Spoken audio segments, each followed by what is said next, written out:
Hi, everybody. Morning, Good afternoon, morning. wherever we are. Hi, great to see so many people, so many names as well. Okay, so we're going to look this afternoon at the storyline. Hannah and I were just chatting about it.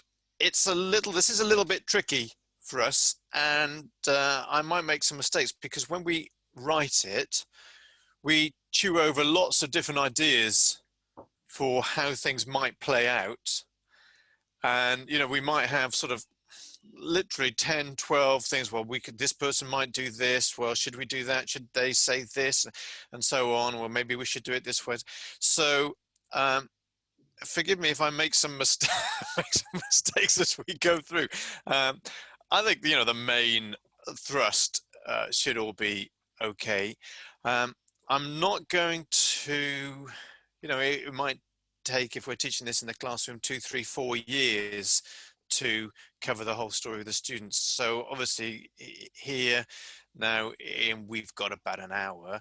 I'm not going to go into every detail of every story, partly because, everybody would be asleep after 10 minutes, and there just isn't time. So I'll pull out the main thrust, the main elements, and feel free to ask, at the end or as we go along, whatever you prefer. Okay, let's get started.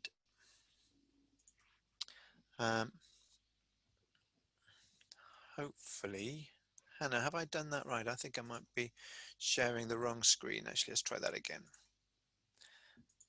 Screen 2 we need. Are you seeing that presentation? Yeah, that looks good for me. Okay, great. Yeah. Okay, with everybody, all looking all right? So let's have a little look then. Storyline of Suburani. First of all, let's have a look at where these things take place briefly. So the top bar there of those two, the top bar is book 1 and the bottom bar is book 2. And I've tried to sort of use the sizes of those boxes to sort of reflect the number of chapters that any individual section takes up. So the first 6 chapters were in the Suburra in Rome, 64 AD, and our key characters, and I know if you are new to this, then don't worry about all these names, you'll get used to them over time, but our key characters are Sabina, Faustus, Rufina, Lucria, and Cortilla, and then into that mix come Gisco, Catia, and also Lucillus. So that's where we start off. You've got 6 chapters set in Rome, and that's possibly a sort of a term, a semester of study. Depends how you want to pace it, really. It's entirely up to you. 64 AD. Then we have a flashback in chapters 7 to 10 to the Boudiccan Revolt in Britain, 60 to 62 AD, and that primarily runs with the characters Gisco, Catia, and Indus, who by this stage, at least 2 of them we've met. Chapter 11 and 12, we have a voyage across the sea where Sabina meets Alex, and in chapter 12 we have the fire of Rome, and sadly Faust, and sorry for this by the way, huge sort of warning about what you're going to find out about the storyline, huge spoiler warning, that clearly, because this is running through the storyline, you're going to find out everything that happens. If you don't want to know what happens at the end, sort of, switch off in the final sort of 5 minutes. Sadly, we lose Faustus and Catia at that point. And then the final chapters of book 1 were in Gaul and Lusitania, primarily focusing on Sabina and Alexander there. Book 2 is, in many ways a book of 3 chapter sections or 3 chapter units. So we have 3 chapters set in Pompeii, and we're looking at Gisco and Cortilla primarily there, but Carax is there and Keller the dog. We have 3 chapters in Carthage, primarily Sabina and Alexander are characters there. We have 3 characters in Greece. Well, we're following Nero around Greece there with a couple of other of our characters. Then we've got 3 chapters over in Ephesus with Lucrio and Rufina. And then we've got 3 chapters in Rome at the end where almost all our characters come together. And between Carthage and Greece, I haven't put it in here, but there's chapter 23 set in Rome that sort of sets up the Greece section. So there you've got the whole course, if you like, in a single slide. To help you when you're teaching the course, the various chunk sections are color coded, both in the software here. So you can see the Rome sections have got these sort of terracotta bars. Then we've got green for Britain, and we're using orange for Gaul and Lusitania. Then when we're in book 2, you can see we've got the sort of the fuchsia and the, I don't know what color you'd call that, Hannah, for Carthage, sort of a cyan turquoise color, I don't know. Then we've got the blue of Greece and sort of green for Ephesus, and then we're back to Rome. So those color codings should help you sort of establish these various sections. And just to show you also, those color codings run this sort of top bar that you can see there. That's sort of, I think of as a sort of fuchsia color. That is similar. So if I sort of flick back a bit here, you can see 17, 18 and 19 are the Pompeii chapters. So they're in that sort of fuchsia color there, and that's reflected in the top bar. So physically in the books, you'll see that reflected as well. Okay. Just to quickly show you, these diamonds sort of locate most of where we are on the map of the empire, and the sort of pinkish diamonds for book 1 and the yellow diamonds for book 2. Really, I suppose we could put another diamond over on Palmyra in Syria, because while we're at Ephesus, we have a little bit of a storyline set over in Palmyra as well. Okay, let's look at the story. And I know some of you are quite familiar with book 1. I'm not sure many of us will be familiar with 2, but we'll start obviously with 1, and I'll assume that you know, we don't know anything about the storyline. So we start. It's called the Suburani, and it's set in the Subura, the people of the Subura when we start.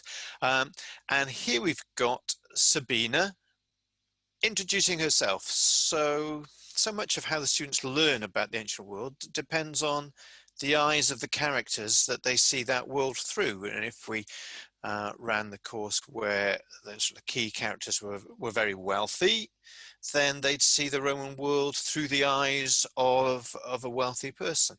If we had the main characters as male, they'd see it through a man's eyes. Well, you know, I think we could debate whether we have main characters, but certainly one of our most important characters, and probably she is the main character, I suppose, is Sabina. And we see much of the world through her eyes, and there you can see her top right, living in the Subura there in an insula.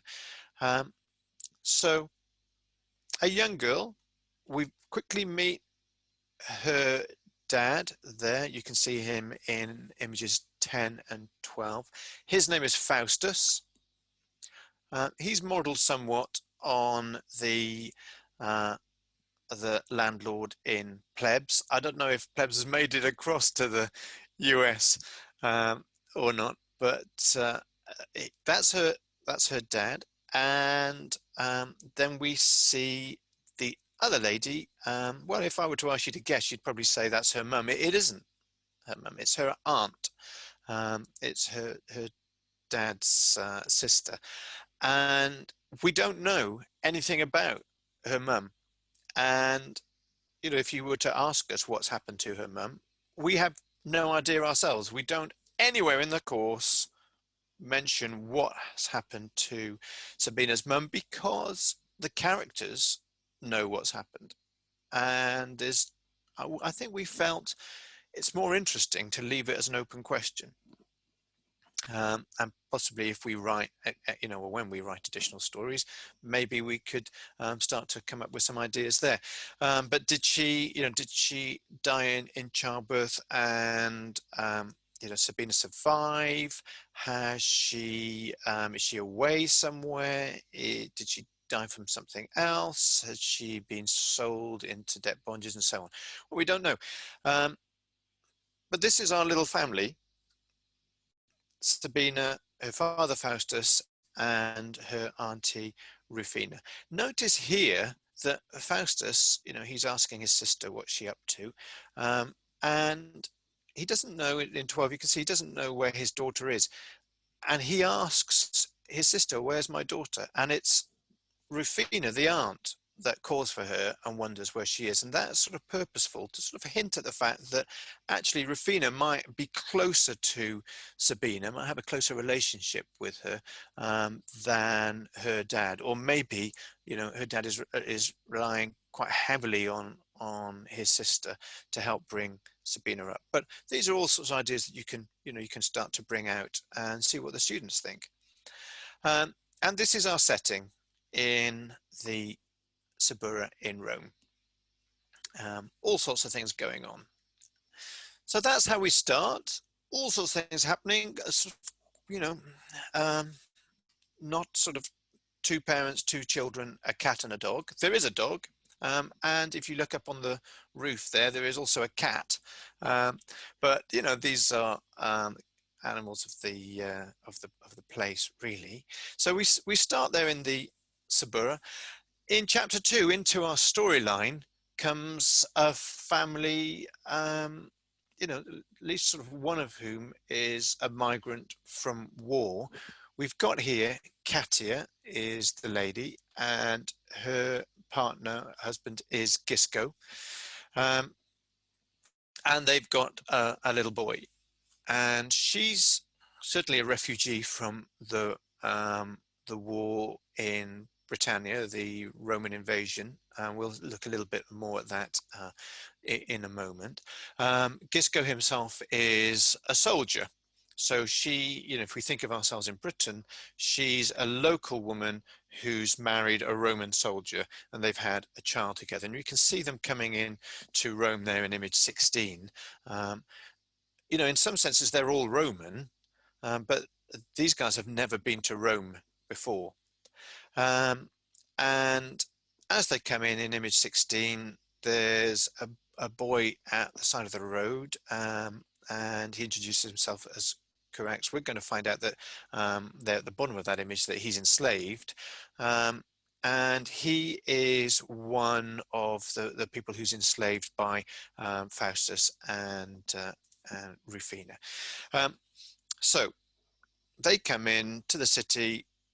They're looking for a room, and you can imagine Carax takes them to Faustus's or insula. It's not really his insula, but he's responsible for running it, and so that's how this little group is formed. Okay. In the image at the bottom here, we've got Carax again, and we've got his mother, Cortilla. She's also enslaved. So here we have that sort of little family unit of Cortilla and her son Carax. So we're going to see them as well in this section in Rome. But I just want to draw your attention. I don't know how well, sometimes I know when we're zooming, if you've got sort of a bar over the top, you can't actually see the text very well there. So I don't know if you're able to move that bar if you've got it overlaid over the top. But just to sort of show you there, lines 7 and 8, Carax at this point in the storyline is, it's really questioning why he's being treated as he is. Why is he enslaved? And it's not really right. And he's sad. He feels he hasn't got any slaves. And so this is his mother, Cortilla, talking to him in lines 7 and 8. And she says, "Tu multos amicos habes." I, your mother, love you. And Faustus, dot dot dot. Well, at Faustus' place, at least you're safe. Well, he goes on to challenge that, and you can see he says we're not people, we're tools. And his mum tries to comfort him, and in 14 he says, "Look, I'm not a fool. That he doesn't care for us. He owns us." And Rufina hits you, and he says, I want to get out of here." But if we return to that bit at the top, ego mata tua te amo et Faustus dot dot dot. Well, that's a slight hint there that this is Cortilla saying, I, your mother, love you, and Faustus. Well, why would she mention Faustus at that point? It's a slight hint that Faustus may be the father. Now, you don't have to go into any detail on that. You can completely pass over that if you want. But if you're working with older children, then that's part of the storyline that you might want to, just to be aware of and to discuss. It's challenging to discuss that in the classroom, obviously.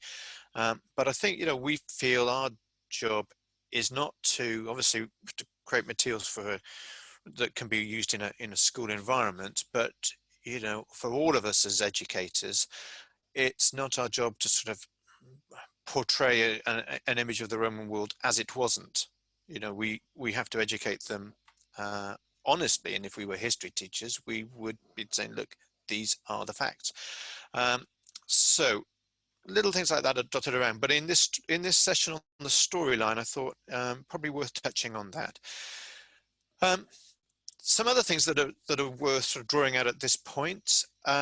Here in those first 6 chapters, we find out that Rufina and Cortilla are Christians, and that's going to become important later on. So bear that in mind, and you can see that there's a certain amount of persecution happening already before the fire, and there's a sort of a rock hurled through the window there.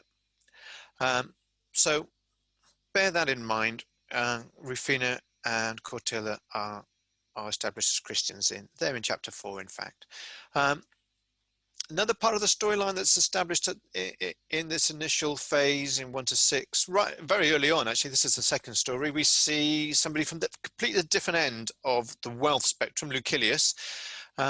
He is being carried there in a litter through the Subura. So we rely a little bit on Juvenal for the part of the storyline there for the the tile falling, but he starts to come in just by chance because he's moving through the Subura and being carried through. He sort of bumps into Sabina right there at the outset of the course. So we have very wealthy and very poor bumping into each other. Very briefly to talk about Lucilius's attitude to Nero, which will be useful later on. We have a scene at one point here where the crowd is saying, well, we're looking at a deity when we look at Nero, and Nero was perhaps feigned modesty. Says, well, you're not looking at a deity. He says, I'm not yet a god. And you see Lucilius sort of under his breath saying he's not a god, he's a very dangerous individual. So that tells us a little bit about Lucilius's attitude to Nero there, which again will be useful later, I think. And Lucilius's dad, slightly unhelpfully, but was the elder Lucilius is modelled on the real Lucilius to whom Seneca wrote his letters. So Lucilius Senior writes to Lucilius Junior and says, look, really, you need to get out of Rome. It's not a great time for you to be there. And I've got a mate, Otho, who's in charge in Lusitania, Portugal. And he's looking for a tribune. Why don't you get yourself over there ASAP? So Lucilius, getting out of Rome, going over to see and work with Otho right over in the western edge of the empire. One last little bit of storyline, I think that's going to be important in this initial section. Faustus runs this initiative. He doesn't own it. He sort of got the contract from a wealthy senator who does own it. So Faustus will have to hand over rent once a year, and then it's up to Faustus to try and recover enough money himself from renting it out to make a bit of profit on that. But you can see here in lines 9 and 10, Faustus is struggling with the money. So Faustus has got himself into money problems. Just as an aside, when the senator wants to make it clear to Faustus what sort of danger he's in, it's not Faustus that's getting beaten up, it's Faustus's enslaved man Lucrio who takes the hit there. But we establish then Faustus is struggling with the money. We see in chapter 3, when we're at the circus, we see Faustus placing some bets.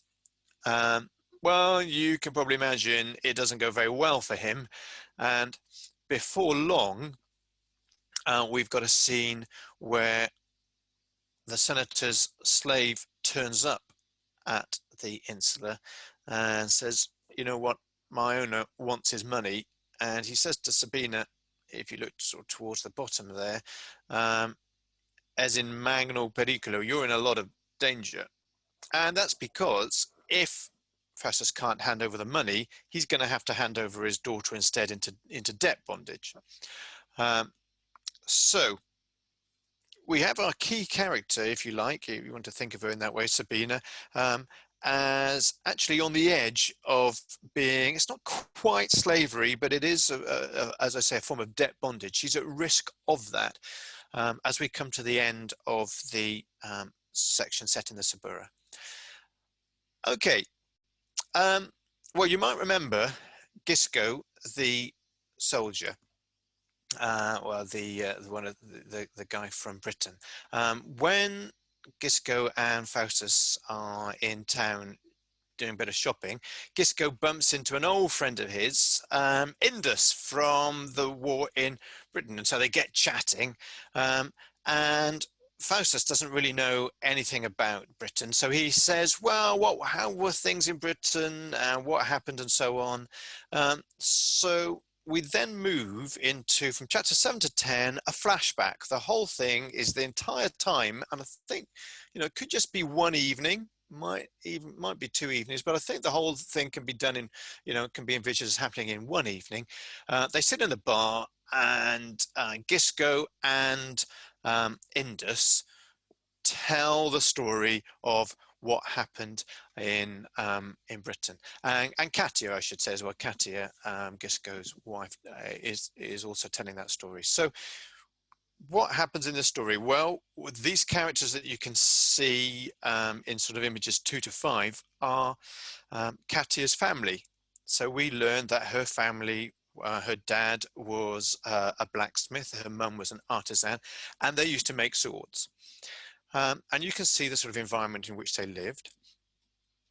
And on one occasion, a British freedom fighter tried to steal one of these swords because he didn't like the Romans at all and wanted to get rid of them. And he was pretty poor, so he can't afford to buy a sword, but he certainly can try and steal one. So we see that sort of tension starting to build between those people who make a bit of money out of the Romans being there and are possibly quite happy about that. So it's Katia and her family, and people like this freedom fighter Lucas, who have very different reactions to an invading army throwing you off your land. So it's entirely understandable. And we see Boudicca's revolt. And we see here what the Iceni, this British tribe, and the Trinovantes, another British tribe, do to the Romans in Colchester, Camalodunum. And the Romans, as the Britons revolt, the Romans hide in a temple, and it's pretty horrific. The Britons set fire to that temple, and those people are going to be, those Romans inside, are going to be burnt alive. So again, how are the students reacting to that? What do they think about the Britons for doing that? Well, is it justified? How have the Britons been treated, and so on? So we see that war starting, and that war continues down into London. And what we see here is, if you look in lines 15, 16, 17, Catia's sister Alcisa dies in her arms because actually as the Britons, as the Achenian Trinovanti, so those tribes have invaded London, Catia and her family, who were in London, have been killed by the Britons. So the Achenian, the Trinovantes, aren't going to distinguish between you're a Roman, you're another Briton. Anybody in Londinium is fair game because you are either a Roman or you're conspiring with the Romans. So part of the point here was to show the students that, you know, identity and whether you're a Roman or a Briton, much more complex than that. So Catia and Catia survives this, but you can see that her sister Alcissa, and if we look in lines 19, 20, 21, 22 there, we see that actually Catia's parents are also killed. So Catia's family killed not by Romans, but by other Britons. And that sort of explains why later on you see Catia and Gisco coming into Rome as Catia as a sort of a refugee there. So here's the battle. And we look a little bit at the aftermath of that battle. We look at the establishment of Aquae Sulis by the Romans as a response to that. They see the Britons are unhappy, the Roman presence there, and they think it's very expensive to keep fighting battles and deploying troops. So instead, actually, we need to win the battle of hearts and minds, and let's build, therefore, a gorgeous bath system and so on. So the bath system there playing the role of winning the battle of hearts and minds, the soft Roman power, I suppose, contrasted with hard power. Right at the end of that flashback section, you can see Catia and Gisco explaining their friend they'd met in Britain passed away. Gisco gets his release from the army, and Sabina's about to ask Indus, how did you end up in Rome, when Lucrio comes in, and this we have to think right back to chapter 6 with that slave turning up and saying, you better watch out, if your dad doesn't hand over the money, you're going to be enslaved, Sabina. And Lucrio comes in and says, omnia paravi, I've got everything ready. And Faustus turns to his daughter at the end of this evening of storytelling in the bar. He turns to his daughter and says, I'm afraid, my darling, you have got to leave the city. So this is the end of chapter 10. Sabina has got to get out of Rome because she's at risk of falling into debt bondage because Faustus just has not got the money to pay the senator. Okay, so she's got to get out of Rome, and they head down to Ostia, and she gets on a boat across the water, a friend's boat, to a trading boat that is going to take them to Arles. And on that boat, in a storm, she sort of falls into the arms of another guy who's on that boat, Alexander. And you can see probably just from the drawings, the gorgeous drawings that Hannah's created there, where this particular bit of storyline might lead. So we see then sun rising after the storm. This is a little bit later on, really, but here's Sabina in tears. Well, why is she in tears there in Arles? Maybe she's missing her family from Rome and so on. Well, actually, while they've been on the boat, Rome, the fire has occurred, and very sadly, as we sort of said at the outset, Catia and their little son and Cortilla were in an insula when it collapsed from the fire, and sadly also her father Faustus was murdered by, well, just murdered isn't quite the right word, was killed during a robbery when some looters tried to steal from the bar. Faustus was there trying to protect it, and he lost his life in that. So showing the students that people didn't die just from the fire, but from elements related to that as well. On a slightly cheerier note, then, and some teachers have said chapter 12 is quite heavy going. One of the reasons for that is we wanted the death of Faustus to be a real shock. And, everybody knows if you're going to have a fire, at least one of your characters is going to die. So we lost some characters in the fire. And then we also lost Faustus separately in order to make it even more shocking. And from a plot point of view, actually, we had to lose Faustus at that point because, well, you'll see what happens in a few minutes, but Sabina won't be able to move on, in fact, if she's still got family back in Rome. So we're now in Arles, and Sabina and Alexander are getting to know each other quite well and getting on quite happily and starting to work together in Alexander's business, which is mosaic making. And there we go, happily ever after. The end of the first book ends with Alexander and Sabina getting married. And actually, from the plot point of view, that would have been very difficult to establish had Faustus lived, because Sabina's moved over to the west to Canimbrica in Lusitania, where Alexander's family is from. So that's the end of book one, but just one or two other little bits of storylines to sort of pick up on. You may remember that this wealthy Lucillus popped over to see Otho and get a job with Otho in Lusitania by chance, where Alexander's family live and where Sabina and Alexander are married. But Lucillus is over there and he's checking out in a nearby province a mine, and it turns out that this mine, it's a gold mine. It's the Las Medulas gold mine, if anybody knows it. This gold mine, very, very big mine, seems to be producing a very small amount of gold.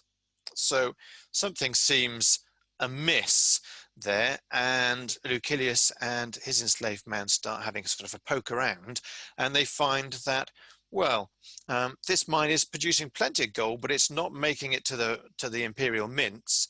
It's actually being stored in a villa somewhere in Lusitania that's owned by a guy called Cantaber.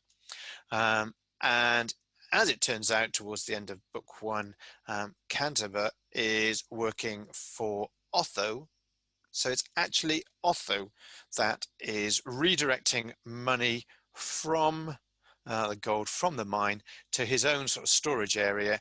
And you can see in this, one of the final stories in book one, Otho is building up a war chest because he is planning to see whether he can overthrow Nero. And if you're going to overthrow an emperor, what do you need? Well, you need a load of legions. And if you're going to get a load of legions on your side, what do you need? A load of gold and cash. So that's what we're starting to see happening at the end of the book one, sort of the real hard functioning of putting together a rebellion.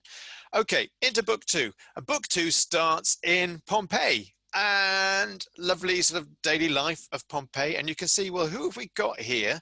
Well, top right, we've got Curax, the enslaved boy who was owned by Faustus, now seeming to be owned by Gisco. So we see that book two, starting with Curax and Gisco in Pompeii. And in image 11 there, we've got a new character coming in, a lady called Julia. And if you know much about Pompeii, you may have come across the estate or house or praedium of Julia Felix, and that is entirely where we're sort of setting this particular scene there, with Julia Felix renting out some space to to Gisco, and Gisco has got himself involved in the wine trade in Pompeii, and and why not? We notice also a little bit later on in that chapter, and if you've read a bit of Catullus, you might have read, a much better version of this. But this is modelled on Catullus. Is it Catullus 13? Anyway, if you look sort of about 4 or 5 lines down there, bene tu cannabis, migisco apud me paucis diebus. So a little sort of scene there set in another bar in Pompeii. But who should be running this bar? Well, if you look towards the end, where Uranus says, "Oh, hey, Ancilla Plusuini, quanti est?" And Julia says, "Well, Ancilla, she's actually a liberta. This is her place, and this guy," and she's pointing there to Gisco, this guy bought her and set her free because she saved his son. And then we find out that this lady is actually Cortilla. So Cortilla, the enslaved lady from book 1, also now here with these characters in Pompeii in book 2, and she's been liberated because it turns out that actually she and the little boy didn't die when that insula collapsed.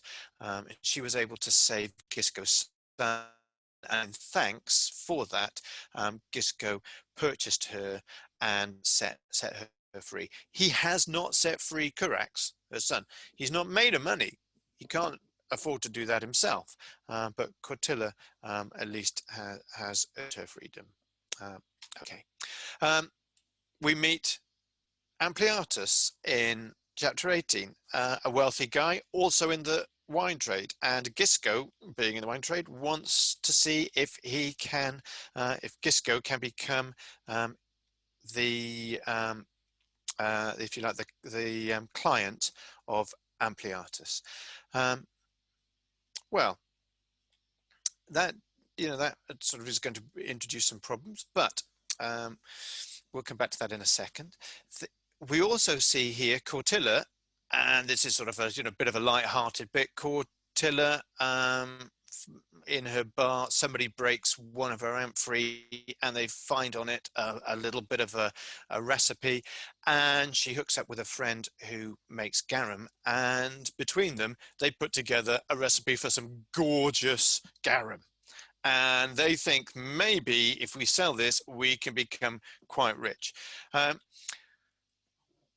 While that's going on, Indus pops down, who's now in Rome, pops down from Rome and reveals some quite information. Indus has been approached to help out with a plot. He's not quite sure who's behind this plot, but he's been approached to help out with a plot to remove Nero. And Indus wants to know, Gisco, are you up for getting involved?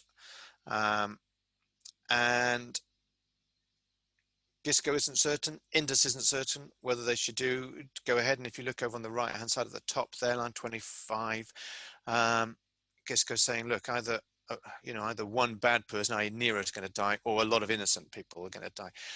Are you going to take the money that you're being offered, Indus, and get involved in that plot? And Indus says, well, I will if you'll help me. So will these guys get involved in the plot against Nero? Worth pointing out, I suppose, at this point, that Indus is a Batavian, and you can see there in line 8, the narration lays out Indus, who is now in the Batavian cohort. This is a close personal bodyguard to Nero. So Indus has got himself close to Nero. And of course, Indus could, if he's quite a close bodyguard of Nero, he could get a dagger and finish Nero off straight away. Killing somebody, not too hard. An exit strategy is the sort of thing that you want, isn't it? You don't want to take out Nero and then find that you yourself are taken out straight away afterwards. So they've got to be a little bit more subtle about it. But that's no doubt why Indus has been approached. You're on the inside. Okay. Gisco has got other problems. We saw that he wanted to become the client of Ampliatus.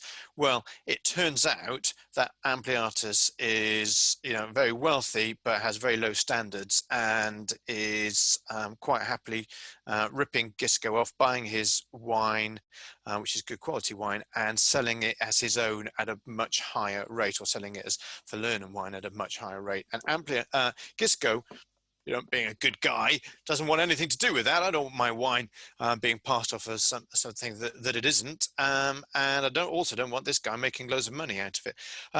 Well, the way that turns out, Ampliatus basically says, what are you going to do about it?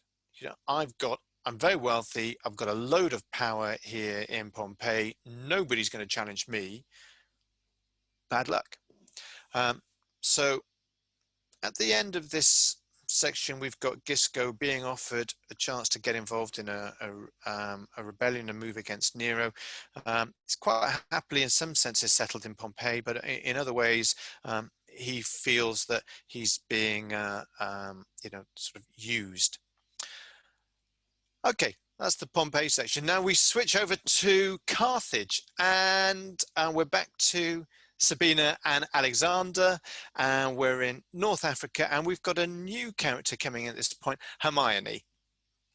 And Hermione, I should say, if we sort of zoom in there, is based on a real Hermione Grammatica, mummy that is actually in Girton College in Cambridge. So if anybody wants to go and see the real Hermione, she is there to be seen. And Hermione is a Grammatica, a teacher. Well, we see that Hermione has some sadness in her life, that her husband's passed away, and she's bringing up her son Hector on her own. And Sabine, as the two ladies talk, Sabine says, well, you know what, we've also got some sadness in our life. I'd really like to be able to have children with Alexander, but I'm just not able to become pregnant. And the two of them there are quite sad. So this is a little bit of a sadness. And I mean, there's lots of other things going on, but the main sort of underlying storyline here is that things are getting a little difficult for Sabine and Alexander. And you can see there Alexander holding Hermione's son, and Alexander clearly, loves having a son or a boy to look after there. And you can imagine what's going through Sabine's mind. And Sabine and Alexander try all sorts of things to become pregnant, and you can see at the bottom there, Sabina's saying, omnia iam conatis sumus, Alexander, quid aliud facere postumus. And then right at the end, susurrans, fortasse Dei matrimonio nostro non fauent. So perhaps the gods are not in support of our marriage. And then after 3 months, she's tried everything. De matrimonio desperaret, quod scivit Alexandrum liberos maxime cupere. And then she spots Hermione in the street, carrying her child and talking with Alexander. And she sees Alexander just sort of stroking Hector's hair sadly. And you can probably imagine what's going to happen. She sees that she can't give Alexander a child, and what's the purpose of marriage in the ancient world? And she sees that Alexander and Hermione seem very happy together, and a little tear falls from her face as she begins to see what possibly needs to happen. So here we are towards the end of the Carthage section.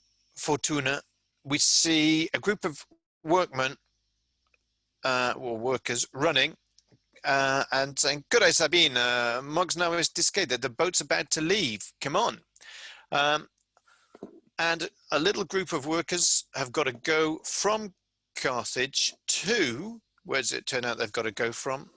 Carthage to, they've got to go from Carthage to Pompeii, because the guy whose villa they've been working on also owns a place in Pompeii, and because of the tremors in Pompeii, that's sort of fallen down a bit and needs some work. And Sabina and Alexander have decided that they will separate.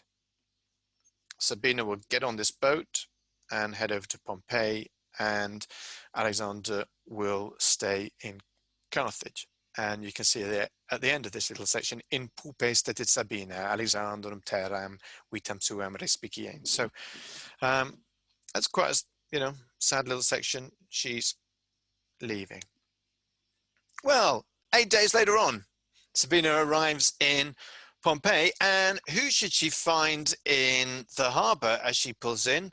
Well, she hears somebody saying, "Salve, ego sum corex tu celem quaeris," exactly as we heard in chapter 2. There's Corax now in Pompeii asking people, do they need a room somewhere to stay? And what's being sold all around this harbour? Well, that garum, that gorgeous garum that Umbricia and Cortilla have put together. So is Corax now, has Cortilla been able to purchase him and free him?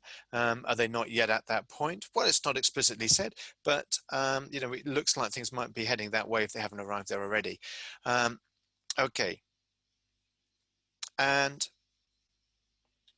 in terms of the storyline with Sabina and Alexander, we just said Sabina was on the boat sailing off. Alexander stood on the dock of the bay watching that boat sail away. Well, he didn't stay there for very long, because right at the end of this little bit, we see that pretty much the next day he must have jumped on the next ship out of Carthage to Pompeii. He has clearly decided once she's gone, this is not a way of life that he's gonna be okay with. Having children, okay, maybe that's important, but he absolutely cannot live without Sabina. So he's on the next boat across the sea. But magnae erant undae et ventus erant validus. So the last we see of Alexander is him praying in this little boat to Neptune. Will he make it across the sea to Sabina? We're not going to find out, because the story moves on to Lucillus in Rome being promoted. Somebody in Achaia in Greece has died, the quaestor, and Nero needs a new one. So, you'll do. Over you go. So this then leads us into 3 chapters set in Achaia. And we start in Athens, and we have a lovely look around Athens there. We do at this point have a section where Lucillus, this wealthy young man who's been now promoted from the equestrian ranks into the senatorial ranks, I think, Hannah, correct me if I'm wrong on that, but I think that's what's happening there. While he's in Athens, and he'd been there as a younger man, not quite on the grand tour, but studying and finding out about philosophy and so on. Well, he bumps into an old friend, Philo, and it turns out that if you look closely here, line 6, Philo just notices Lucillus in passing when he's back in Athens, and calls out to him, and he spoke to him amante. And actually, it turns out that Lucillus and Philo were lovers when they were younger. And life has led them in different directions. For Lucillus now, with his position in Roman society, that's not a part of himself that he can be true to. Philo in Greece carrying on, be married, but still with a male lover. And Lucilius says, "Tibi in video, final." So there we touch gently in the storyline on, on same-sex relationships. Okay. We follow, while we're in Greece, it's a fairly light-hearted section over all these 3 chapters. We see Nero sort of dotting around, determined to sort of build a canal through the isthmus at Corinth. And of course, he takes part in games at the Olympics, and he must win the chariot race. So even though he falls out of his chariot, so we're basing a lot of this on Suetonius. So he's put back into his chariot, and the other charioteers make sure they jump out of their chariots, or they turn the wrong way, or whatever. And stories of musical competitions, and clearly Nero has got to win that as well. We have people pretending to be dead in order to get out of the theatre, because it's going on for so long. Probably just like some of you feel right now, probably thinking, well, but can't remember. I'll just turn my camera off a little bit. So Nero winning there, and the darker side of Nero goes to Delphi, doesn't he, to visit the oracle to find out about his, how long he's going to live. Well, the oracle tells him something about the number 73, but it also refers to the fact that he killed his own mother, and the oracle tells him to clear off. Well, Nero isn't obviously very keen on that, so bricks up, and this is all again based on Suetonius, bricks up, I think it's Suetonius and Dio Cassius, bricks up the oracle and hurls the priests off the cliff. So yeah, well, there's just sort of a good message there about truth to power. Okay. Indus and other sort of advisors to Nero said, look, really, Nero, things are going fairly badly wrong in the rest of the empire. It's lovely here in Greece, but you do need to be back in Rome. So time for Nero to pack his bags and head back to Rome. So off goes Nero, and we head over to Ephesus, where we find that Rufina has been a Christian.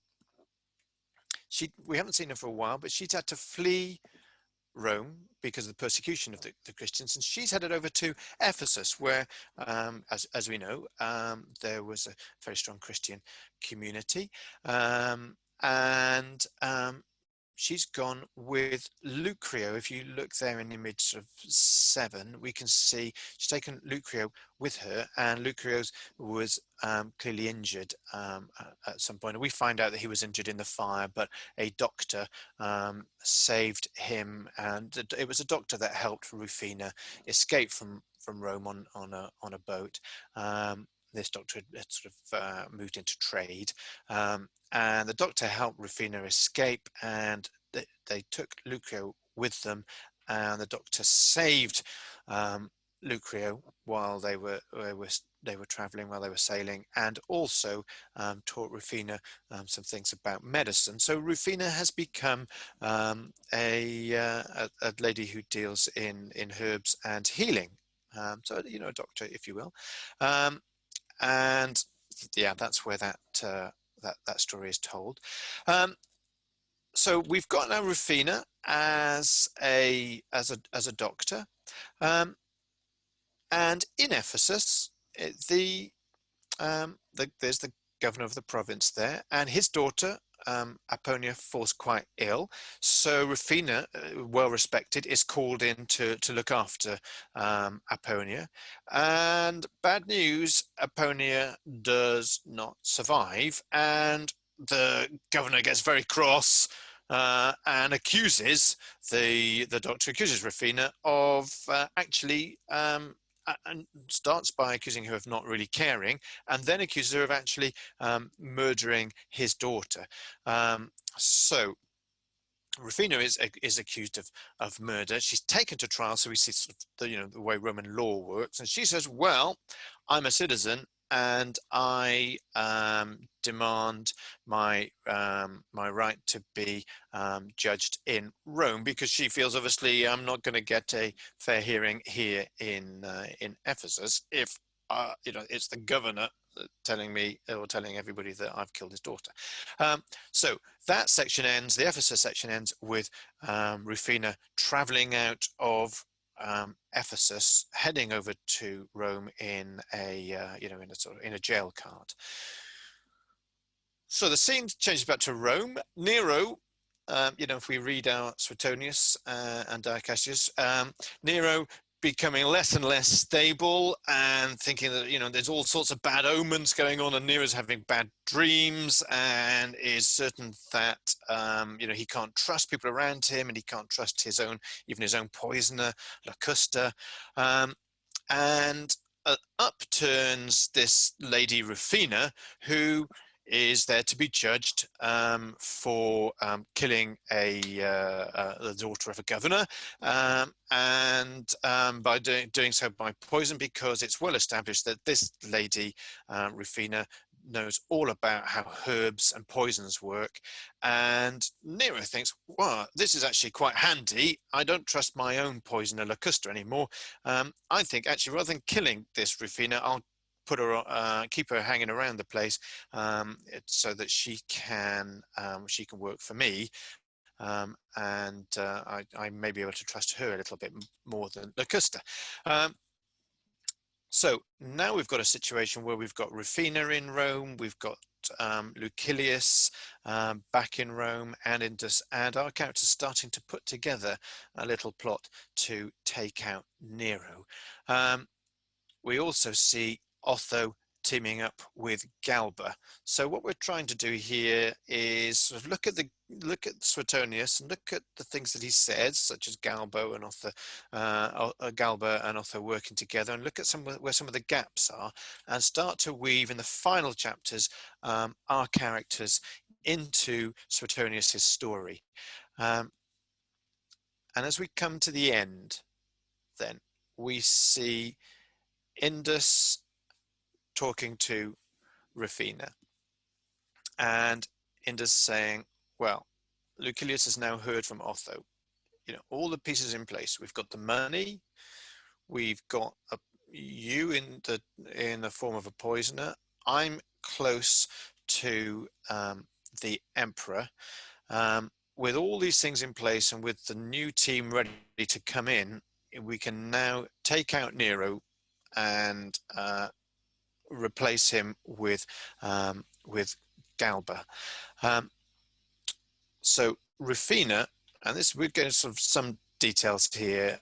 Rufina needs to take out the guards, Nero's guards, and if you read your Suetonius, it's a strange section, but there it says, Nero in the sort of final hours runs around his palace and he knocks on the guards' doors and there's no answer.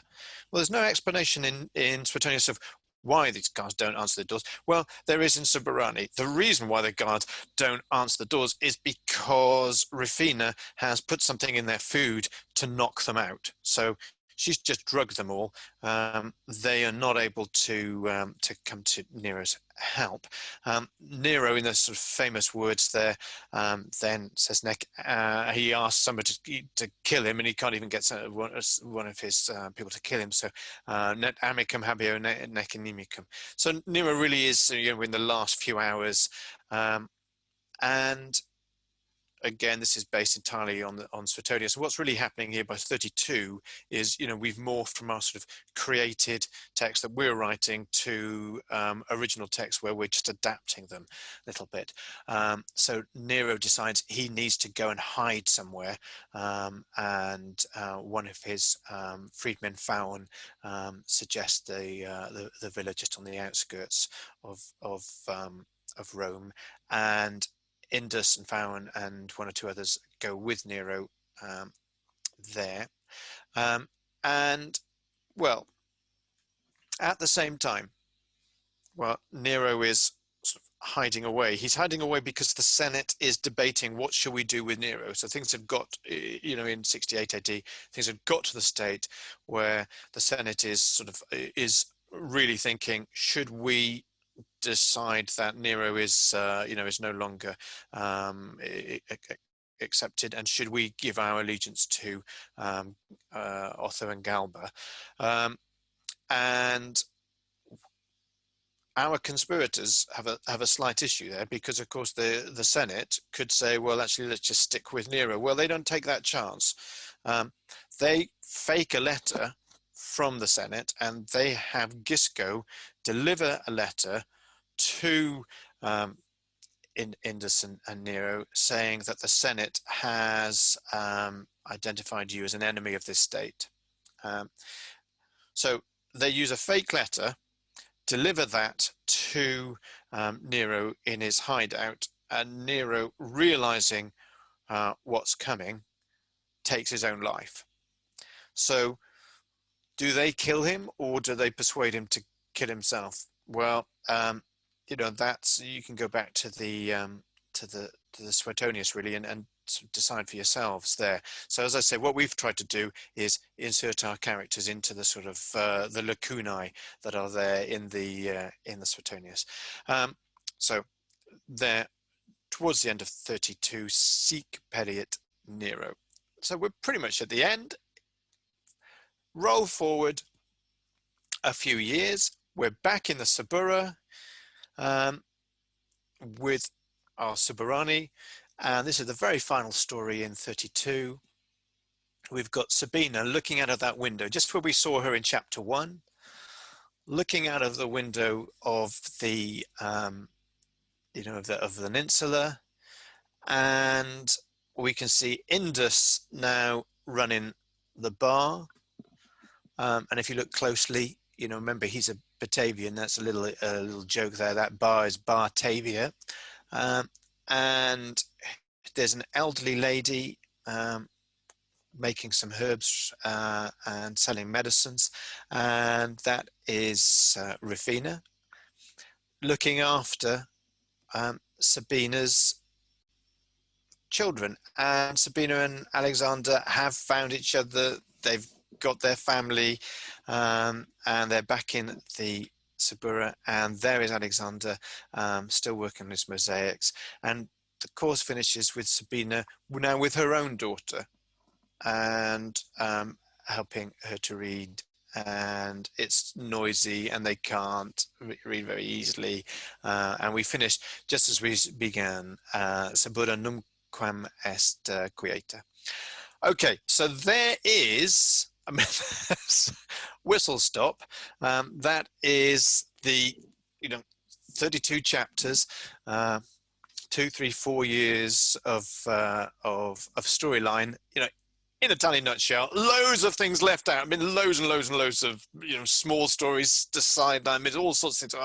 And I felt should really tell you about Barca, the gladiator in Carthage, who escapes. But the side stories that aren't sort of central to the whole thing, I've just omitted from all of this. So yes.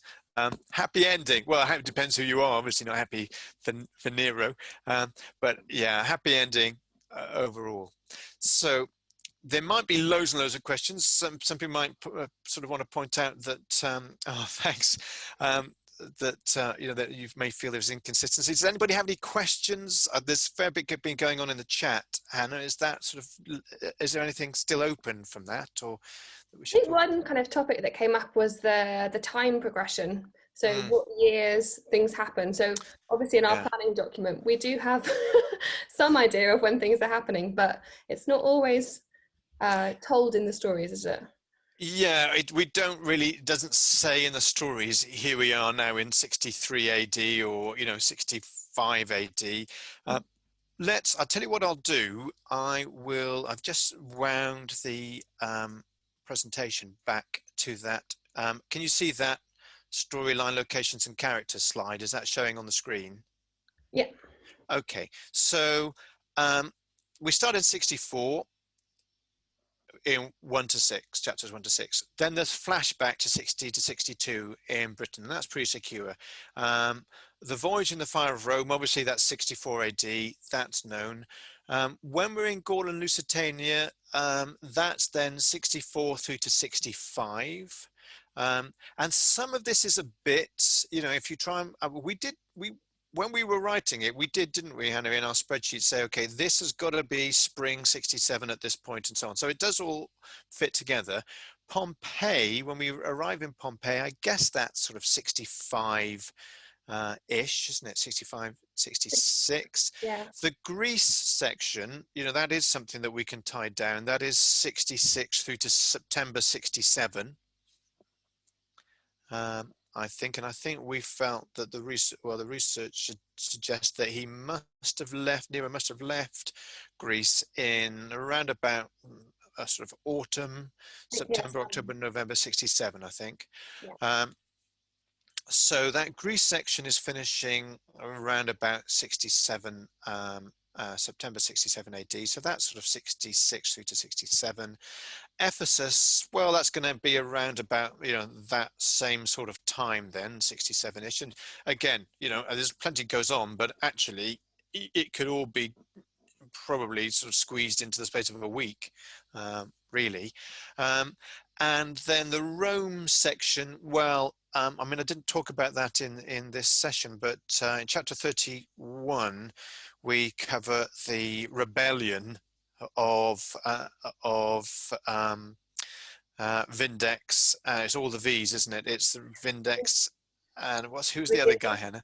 Virginius and so on. Yeah. So that's historical, and that looks as though that was happening in early 68. And it's that rebellion, actually, that, because you might have felt as I was taking you through that, well, hang on, how come everyone is suddenly happy to move against Nero? Well, actually, that rebellion in early 68 by the Roman leaders in Gaul, and there were question marks over whether there was a guy which was the one, Hannah, was it Vindex who was it really in charge of 7 legions in total, or had 7 legions at his disposal in upper and lower Germany and Switzerland and so on. That it's very interesting when you read the sort of the historical sources, because it is clearly the Romans themselves seem uncertain about why one set of Roman legions went to war against another set, and it seems as though it could have just been accidental. So I think we have a story there. So they just fight by accident. The leaders were meant to be meeting and chatting, and it seems as though the sort of seconds in command, who were still with their various camps, misinterpreted the actions and the movements of the other camp, figured that those guys were mobilizing, and so they mobilized, and then these guys saw those guys mobilizing and think, well, they're coming at us, and the whole thing escalated. But all that to say that in early 68 there was in Gaul and Germany, there were Roman legions fighting other legions and Gallic rebellion, which then sort of kicked off further instability around the empire, and you went back to a civil war sort of footing, really, and that's of course what leads to the the year of the 4 emperors, where people start again thinking, okay, I'm a powerful guy with a load of legions at my back. So anyway, in terms of timelines, that's sort of 29, 30, 31 are in early 68. And then obviously death of Nero. Do we say, is that June 68? Yeah, I think it's the 9th of June 68. There we go. So we can be fairly precise with that. So I hope that helps. We should maybe put something together then and put it up online to help with that. Because we've got it all. We've got a mapping document where that has been sort of worked out. So. Great. Were there other queries and questions, Hannah, or anybody else? I think that was all from the chat that was left unanswered. Okay. So if you've got any other questions, you can unmute. Yeah. But when I'll tell you what, putting that section together where Alexander and Sabine are in the process of splitting up, there was a little tear in my eye this afternoon as I was sort of cutting and pasting that stuff in, because, and while we were writing it, we were thinking, man, this is too sad, you know, and we didn't actually intend for them to get back together, did we? They would just go, it was, the intention was to show the students, look, you know, Roman marriage is about producing offspring, and if that can't happen, then, you know, people go their own ways and they regroup. And we needed to find a way to get Sabina out of Carthage. So it was a vehicle for that to happen, but it was just too sad, wasn't it? So we went back and forth on the motivations about who should be who, and so in the end, it's quite a balanced breakup. So yeah, we didn't want. I mean, you know, and you can always have that conversation with the students, can't you, with Aeneas and Dido, and whose fault is it? But we wanted it to be, you know, to be pretty much there, because we didn't want Sabina coming off as the nasty one or Alexander coming out of it. We just wanted to create a difficult situation that is difficult, you know, and that it isn't that somebody's to blame or somebody else, you know. And a lot of students that I teach, and it will be the same for you guys, I'm sure, come from families where the families have, you know, the parents have gone in different directions, and we wanted to sort of model for them that it doesn't have to be that somebody's to blame for this. It just, sometimes things don't work, and it's nobody's fault, and people move in different directions, and, you know, that is the way that, you know, that life turns out sometimes, isn't it? So yeah, we were quite, it was very delicate, that section. Do we have any other queries and questions? No? Well, you know, we're here the whole time. I should say, because most of us, I think, are in the US on this call, aren't we? Book 2, I think, is flying into the US warehouse today. So over this weekend, we should be able to put it for sale, you know, on our website, to sort of for buying individual copies. So that should be for Monday. If people want to sort of pick up copies of book, you know, individual copies of book 2, they should be there. And I'm sure we've done this on previous calls, but, you know, just to reassure you, you know, there it does, it does exist. So, okay, great. Well, thanks so much, everybody, for your time today. What's next, Hannah? I think on Monday we're doing language teaching with Suburani. And yeah, if you know, if you guys any of you came to that last year, it's going to be very much the same as last year. So I would, you know, save your time. Yeah, with book 2 in it as well. That's true. Yeah. On Tuesday, Hannah, there's a session. It's a bit different, the one on Tuesday, isn't it? It's the British Museum one. The timing isn't great for those of us in the US, but do you want to explain a bit more how we can all get to it anyway? Yeah, so we've got a curator from the British Museum talking about their current exhibition, which is about Nero, so the man behind the myth. And if you sign up after the session, if you aren't able to attend, I'll send you a private link to be able to watch the recording. So if you do want to attend, it won't be posted publicly, but I'll send you a private link. So just sign up like with the other sessions. Cool. So all of these sessions, normally you don't need to come along, you can just watch them online, but with that one you need to sign up because it's the British Museum and they're using sort of images and so on that the rights are protected to. It's a bit more of a closed event. And then Wednesday, there's teach meet on Wednesday, Hannah, is that right? Yeah, we've got our first teach meet. So if you fancy coming along and chatting about Suburani with some other fellow teachers, we'll be here, but we'll be, talking less. All right. Thanks, everybody. Have a great weekend when the time comes.